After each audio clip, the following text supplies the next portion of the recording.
안녕하세요. 오늘 저희가 함께 좀 파고들어 볼 내용은요. 현 정부의 최근 주요 장관하고 대통령실 수석 인선입니다. 네, 보내주신 자료들 보니까 기획재정부, 법무부, 보건복지부 이렇게 6개 부처랑 민정수석까지 네, 그렇죠. 새로운 얼굴들이 발표됐는데 특히 몇몇 분들은 발표되자마자 여러 이야기가 나오더라고요. 네, 맞습니다. 이 정부 출범 이후에 나오는 주요 인선은요. 앞으로 국정 운영을 어떻게 하겠다, 또 어떤 가치를 중요하게 보겠다, 이걸 좀 보여주는 중요한 신호탄이죠. 네, 근데 이번 명단을 보면 좀 고개를 갸웃하게 만드는 그런 지점들이 있어요. 특히 몇몇 인물들은요. 논란이 좀 있는데도 임명이 됐다, 이런 말씀이시죠? 그렇죠. 그 배경하고 의미를 좀 자세히 들여다봐야 할 거겠습니다. 역시 가장 먼저 이름이 오르내리는 분은 정은경 보건복지부 장관 후보자 같아요. 네, 정은경 전 청장. 네, 코로나 사태 초반에 방역 때문에 국민적인 주목을 많이 받았었잖아요. 네, 그랬죠.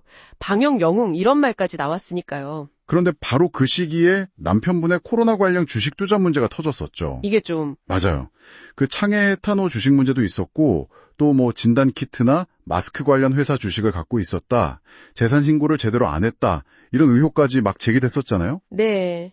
그래서 방역 영웅이 아니라 은폐 영웅 아니냐 이런 비판까지 나왔었고요. 그렇죠. 이게 공직자 이해 충돌 가능성이라는 게 정말 엄중하게 봐야 하는 문제거든요. 그렇죠. 특히 국가적인 재난 상황이었잖아요, 코로나가.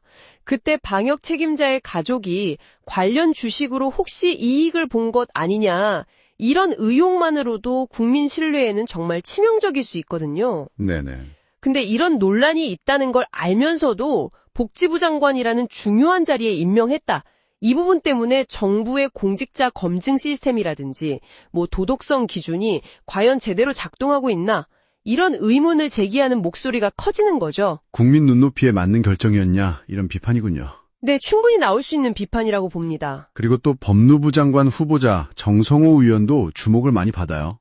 네, 5선 중진이시죠? 네, 그리고 대통령하고는 사법연수원 동기고 흔히 말하는 친명 좌장이라고 불릴 정도로 아주 가까운 분으로 알려져 있고요. 네, 핵심 측근이죠. 이렇게 대통령하고 가까운 분이 법무부 수장을 맡는다는 것, 어떤 점을 좀 봐야 할까요?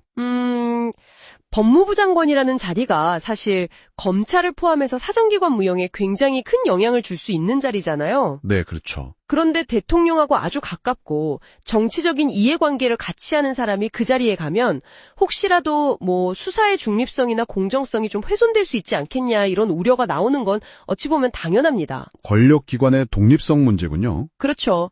이게 단순히 그냥 한 사람의 문제가 아니라 우리 민주주의의 기본 원칙인 권력 분립, 견제와 균형, 이런 거랑 바로 연결될 수 있는 문제거든요. 네, 견제와 균형이 제대로 작동할 수 있을까? 이런 질문이군요. 네, 바로 그 질문인 셈이죠. 정은경, 정성호 이 두 후보자 말고도 여러분들이 임명됐잖아요. 경제부총리에는 구윤철 전 국무조정실장, 이분도 다시 오셨고, 네, 바지 규용됐죠. 행정안전부 장관에는 윤호중 의원, 교육부 장관에는 이진숙 전 충남대 총장, 그리고 김경수 전 지사도 장관급인 지방시대위원장으로 위촉됐고요. 이걸 전체적으로 보면 어떤 특징 같은 게 좀 보이나요? 몇 가지 흐름이 좀 보이는 것 같아요. 일단 정성호 의원 케이스처럼 대통령과의 관계나 코드가 중요하게 작용한 것 같은 그런 코드 인사의 측면이 좀 보이고요. 네. 또 구윤철 전 실장이나 정은경 후보자처럼 과거 정부에서도 일했던 사람을 다시 쓰는 회전문 인사 같은 모습도 있고요. 네, 회전문 인사. 그리고 특히 정은경 후보자처럼 논란이 있는데도 불구하고 임명을 밀어붙이는 걸 보면 비판적인 여론보다는 다른 걸 더 중요하게 생각하는 거 아니냐, 이런 해석도 가능하죠. 그런 패턴들이 앞으로의 국정운영 스타일을 좀 보여주는 걸 수도 있겠네요. 네, 충분히 그럴 수 있습니다. 네, 정리를 좀 해보면 이번 인선은 결국 정은경 후보자를 둘러싼 어떤 윤리적인 논란, 그리고 정성호 후보자에 대한 권력 집중 우려, 이 두 가지가 좀 큰 축인 것 같네요. 맞습니다. 개인의 자질 문제랑 또 시스템적인 우려가 동시에 나오는 그런 상황이군요. 네, 그렇죠. 그래서 이번 인선을 통해서 드러난 정부의 인사 스타일 있지 않습니까? 그러니까 어떤 가치를 좀 우선하고 또 어떤 비판에는 상세적으로 좀 둔감한지, 이런 부분들을 청취자 여러분께서도 한번 곱씹어 보시면 좋을 것 같아요. 네. 이런 논란 속에서 특정 인물을 기용하는 것이 앞으로 국정 운영 방향에 대해서 뭘 말해주는 건지, 그리고 이런 결정들이 장기적으로 봤을 때 우리 사회의 공정성에 대한 기대나 정부 신뢰에 어떤 영향을 줄지, 이런 질문을 던져보는 건 상당히 의미 있는 작업이 될 겁니다.